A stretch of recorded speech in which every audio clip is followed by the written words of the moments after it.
Hello, my name is Father David, and I've been asked to talk to you today about why I became a Catholic priest. So the journey goes all the way back to when I was around about 11 years old, and I went on a retreat to the Briars Youth Centre in Cryche. Now, when I was there on the retreat centre, I went with loads of friends and went for a great time, like most of you might do. But actually, when I was there, I came across somebody who was training to be a priest. He was a young chap at the time, named Father Paul, and I couldn't believe how enthusiastic he was about what he did. And I was like, wow, this guy really he loves what he does. And I thought, that's interesting. I've not met many people in my life of people who love what they do. So it sowed a bit of a seed. Now, while I was also there at the Briars, they, in many respects, taught us great ways of how to pray. And one of the things that I really remember was how to listen.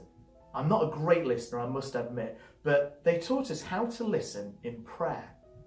And when the two came together, first of all, seeing somebody who was on the path to priesthood, who loved what he did, alongside the fact that we're actually all called to listen to God and the way in which he calls each of us to follow him in a different way. The two of those things coming together left a deep impression on me. And for the next few years, I carried on. I was a pupil here at St Benedict's School in Derby, and I was in what's called a process of discernment. Now, I didn't know it was discernment at the time. I just thought I was going to school and doing everything. But in actual fact, discernment is the way in which God continues to talk to us. Now, problem is, I wasn't a great listener.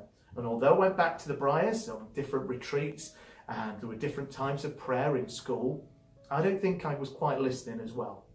So I went on after school and I went to university. I went to Loughborough University to study politics and I had a great 3 years there. I carried on and I did a law postgraduate course thinking, well, actually, yeah, I might have a life as a barrister, and I thought this could be a really great life, very interested, seen lots of examples on TV and it looked a really exciting life. So in the summer after that, I decided to do a little bit of a work experience. Being a barrister, it's called pupillage, or this is called a mini pupillage when you're in training. And I did it, and I did it in Nottingham, and I loved the experience. But I got to the summer after, and I said, this is a great career for somebody, but actually, it's not what I'm being called to. And I just sat down. In fact, actually, I lay down, and I looked up, and I was like, but actually, what way are you calling me, God? The only reason this came into my head, because there was a crucifix on the wall, on the upstairs where I live with my family. And I looked at the crucifix. I was just like, actually, I know what you're calling me to do.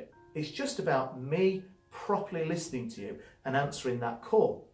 So I did, and I went in, I saw a priest every few weeks.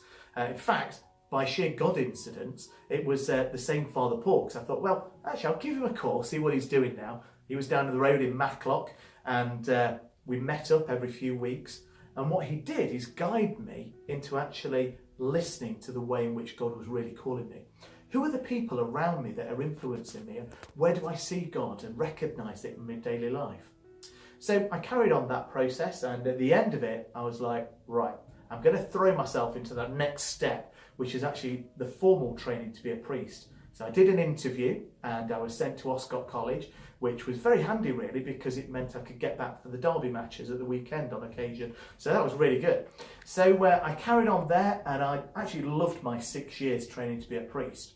Now, during this time, you may think, well, actually you passed an interview, you've got on and you're training to be a priest, so that's sort of it. But it's not. Because actually, it just means that you have to listen more and more hard to what actually God is saying to us. And to me, I kept feeling that actually that strength of that calling, I kept talking to people, I spoke people that were able to advise me on that journey, and it felt right. It also felt right because I was enjoying it, because God isn't going to call us to something that we don't really like. If we're uncomfortable with it or we find it a trial or whatever, God will call us to something that fits for us. So you might be thinking, well, in what way is God calling me? Well, first of all, he's maybe to listen to the way in which God is calling you, but also to talk to other people, because God will work through them to guide you. And at the end of that, I was then ordained here at St. Benedict School, where we are today, in 2003. And I've been a priest for quite a few years now. And I must admit, it's not been without its challenges, but I love it. I love doing what I do. It makes sense for me. And hopefully, I've answered God's call. And each day, what I have to do is recommit to that. Because although I've been ordained as a Catholic priest, I can't take it for granted. And every day I have to try and live out that calling as a priest in the way that other people do, as maybe a parent or a doctor or a nurse, a grandparent, a pupil in a school. All of us have a calling. If it makes sense for us, answer that calling. And then we know what true life is, and we can love the life that God gives us.